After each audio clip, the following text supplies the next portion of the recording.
నుంచి ముచ్చెమర నుంచి తీసుకుపోతున్నారు, పోతిరెడ్డిపాడు నుంచి తీసుకుపోతున్నారు. ఆపే బాధ్యత మీకు లేదా అని నేను అడుగుతా ఉన్నా.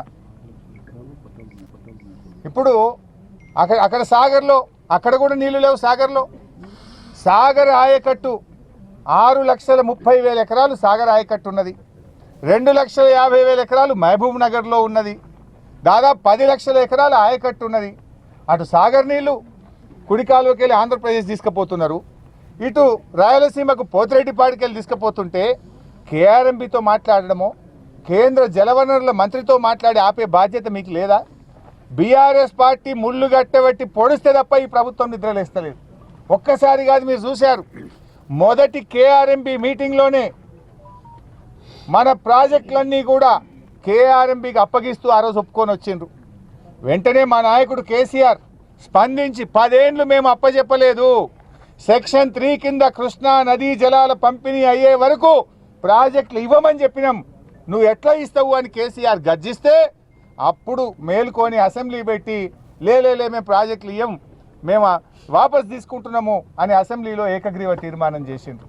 ఎప్పుడు కేసీఆర్ గర్జిస్తే మీరు తీర్మానం చేసిండ్రు.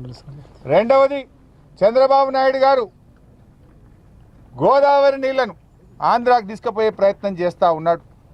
ఆయన గోదావరి బంకచెర్ల లింకు పెట్టి 150 టీఎంసీల రిజర్వాయర్ కట్టి ఉన్న గోదావరి నీళ్లను కూడా ఆంధ్రా తీసుకుపోతుంటే కూడా ఈ ప్రభుత్వం నిద్రపోయింది. ఆ రోజు నేను ప్రెస్ మీట్ పెట్టి ఏం చేస్తున్నారు, ఆయన 2 సార్లు నిర్మలా సీతారామన్ గారికి ఉత్తరం రాసిండు, బడ్జెట్లో నిధులు పెట్టిండు, ప్రణాళికలు తయారు చేసి ముందుకు పోతా ఉంటే కనీసం అపోజ్ చేసే బాధ్యత మీకు లేదా అని చెప్పి మేము ప్రశ్నిస్తే అప్పుడు బ్యాక్ డేట్ వేసి 3 రోజుల కింద డేట్ వేసి ఉత్తరం రాసిండు. ఇదే ఉత్తమ్ కుమార్ రెడ్డి గారు. 3 రోజుల కింద డేట్ వేస్తావా నువ్వు? నిజంగా 3 రోజుల కింద ఉత్తరం రాస్తే అదే రోజు ఉత్తరం ప్రెస్కు రిలీజ్ చేయాలి కదా. నేను ప్రెస్ మీట్ పెట్టినాక 2 గంటలకు ఆదరబాదరగా ప్రెస్ మీట్ పెట్టి బ్యాక్ డేట్ వేసి లేలే ఈ ప్రాజెక్ట్ని మేము అపోజ్ చేస్తున్నామని అప్పుడు ఉత్తరం రాసిండు ఈ ఉత్తమ్ కుమార్ రెడ్డి. అంటే రాష్ట్ర ప్రయోజనాలు మీకు పట్టవు, మీకు ఆపస్ల కొట్లాటున్నది, కుర్చీల కొట్లాటున్నది. మూడవది, మొన్న కృష్ణా జలాలు ఉన్న నీళ్ళని కుడి కాలువ ద్వారా రోజు 10,000 టీఎంసీలు పోతున్నాయి, 10,000 క్యూసెక్కులు రోజు పోతా ఉన్నాయి కుడి కాలువతోని. అటు రాయలసీమ తీసుకుపోతున్నారు, మన పంటలు ఎండిపోతాయి. 10 లక్షల ఎకరాలు ఉంది. హైదరాబాద్ మంచినీళ్ళు, ఉమ్మడి నల్గొండ జిల్లా, ఉమ్మడి ఖమ్మం జిల్లా, ఉమ్మడి మహబూబ్ నగర్ జిల్లా, మహబూబాద్ జిల్లా, రంగారెడ్డి జిల్లాకు మంచినీళ్ళకి తిప్పలవుతుంది. ఏం చేస్తున్నారా అంటే అప్పుడు కేఆర్ఎంబీ చైర్మన్ దగ్గరికి పోయింది ఉత్తమ్ కుమార్ రెడ్డి. నేను అడిగినాక తెల్లారి మీటింగ్ పెట్టిండ్రు. ఏమని? సెక్రటరీల మీటింగ్. అరే మా తెలంగాణకు అన్యాయం అవుతుంది, నీళ్ళని పోయినాయని గప్పుడు నిద్రలేసారు. అంటే ప్రతిపక్షం ప్రశ్నిస్తే తప్ప ఈ ప్రభుత్వం స్పందించడం లేదు. రాష్ట్ర ప్రయోజనాలు కాపాడడంలో ఈ ప్రభుత్వం పూర్తిగా ఫెయిల్ అయిపోయింది, విఫలం చెందింది. అది కేఆర్ఎంబీకి ప్రాజెక్టులు అప్పచెప్పడమైనా, గోదావరి జలాలు రాయలసీమకు తరలించే విషయంలోనైనా, కృష్ణా జలాలను తమ వాటా కంటే ఆంధ్రప్రదేశ్ ఎక్కువ తరలిస్తుంటే దాన్ని ఆపడంలో, రాష్ట్రం యొక్క హక్కులు కాపాడడంలో ఈ ప్రభుత్వం పూర్తిగా ఫెయిల్ అయిపోయింది. ఘటనా స్థలాన్ని పరిశీలించారు, అక్కడ జరుగుతున్న రెస్క్యూ ఆపరేషన్ అంతా కూడా అబ్జర్వ్ చేశారు. మీ వెనుకనే రెస్ట్ తీసుకుంటున్నటువంటి ఉత్తమ్ కుమార్ రెడ్డిని వివరణ అడుగుతారా? ఈ 6 రోజుల పాటు ఏం చేశారు? ఇప్పుడే 6 రోజుల్లో ఏం జరిగిందో ఇప్పుడే చెప్పాను కదా నేను. 6 రోజుల్లో there is no line of action. ఇప్పటి వరకు ఇవాళ ఒక తట్టెడు మట్టి తెచ్చిరు అంతే. లోపల వాళ్ళు అడిగితే అందాజకు చెప్పారు, పాపం వాళ్ళు కరెక్ట్గా చెప్పారని అనుకోను, కానీ 5 నుంచి 10,000 క్యూబిక్ మీటర్ల డెబ్రిస్ ఉంది లోపల అంటున్నారు.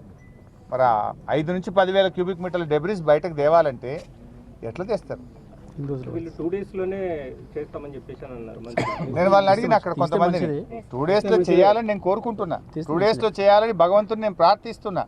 I wish they should do. కానీ పరిస్థితి అట్లా లేదు. 6 రోజులు పొడగొట్టింది కదా. 6 రోజుల్లో ఏం పని చేశారు మీరు? 6 రోజుల్లో అసలు జరిగిన పని ఏంది ఇప్పటిదాకా? Zero work.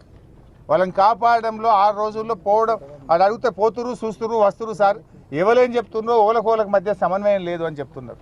Line of direction, line of action, ఒక ప్రోగ్రామ్ ఇవ్వలేకపోయారు వీళ్ళు. సో మీకు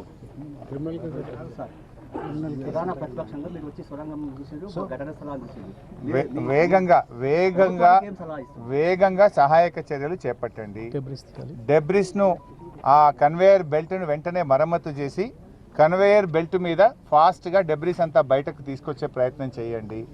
3 షిఫ్ట్లలో కూడా అవసరమైతే అదనపు ఎన్డీఆర్ఎఫ్ బృందాలను సింగరేణిలో కోల్ మైనింగ్లో అండర్ గ్రౌండ్ మైనింగ్ చేసేటువంటి టాలెంటెడ్ మైనర్స్ను పిలిచి లోపల ఉండే డెబ్రిస్ను ఆ ట్రైన్ ద్వారా కూడా తీసుకురండి. అదేవిధంగా మన కన్వేయర్ బెల్ట్ ద్వారా కూడా తీసుకురండి. సైమల్టేనియస్గా రౌండ్ ద క్లాక్ 3 షిఫ్టుల్లో పనిచేసి వారిని కాపాడి వారిని తొందరగా బయటకు తెచ్చే ప్రయత్నం చేయాలని చెప్పి మేము కోరుతాం.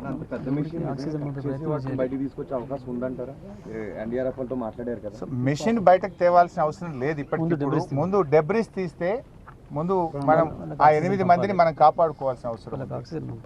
వాళ్ళకి ఇంతవరకు ఆక్సిజన్ పంపే ప్రయత్నం మనం జరగాలి కదా.